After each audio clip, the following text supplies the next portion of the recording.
Hey everyone, welcome back. Today, we're diving into something many of us experience but might not fully understand. Why we cry when we're angry. It seems counterintuitive, right? Anger feels hot, powerful, and ready to fight, while tears often feel like a sign of vulnerability or sadness. But there's a fascinating connection, and it's something Leela, a friend of mine, recently helped me see in a new light. Leela shared a story about a time she was incredibly frustrated at work. A project she'd poured her heart into was being dismissed, and she felt completely unheard. Her initial reaction was a surge of pure anger. Her fists clenched, her jaw tightened, and she felt that familiar heat rise in her chest. But then, something unexpected happened. Her eyes started to well up. She felt a sting, and before she knew it, tears were streaming down her face. She told me, "I was so confused. I wasn't sad,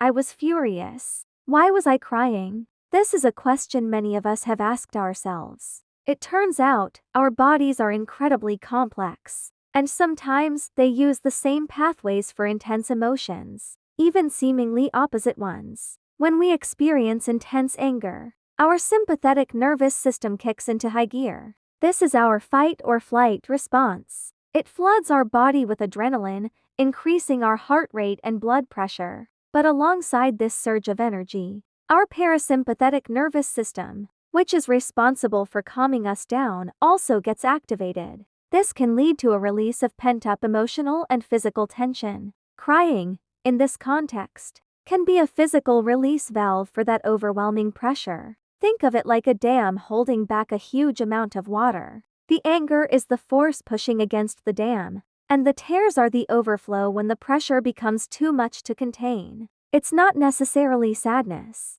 It's your body's way of trying to regulate itself, to bring you back to a state of equilibrium. Leela realized that her tears weren't a sign of weakness, but a signal. They were telling her just how deeply she cared about her work, and how much the situation was affecting her. Instead of suppressing them or feeling ashamed, she took a moment, breathed, and acknowledged the intensity of her feelings. This allowed her to approach the situation with a clearer head, not by suppressing her anger, but by understanding its root and its physical manifestation. So, the next time you find yourself crying when you're angry, remember Leela's story. It's not a contradiction. It's your body's sophisticated way of processing intense emotions. It's a signal that something is deeply important to you, and it's an opportunity to understand yourself a little better. Thank you for joining me today. I hope this gives you a new perspective on those moments. If you found this helpful,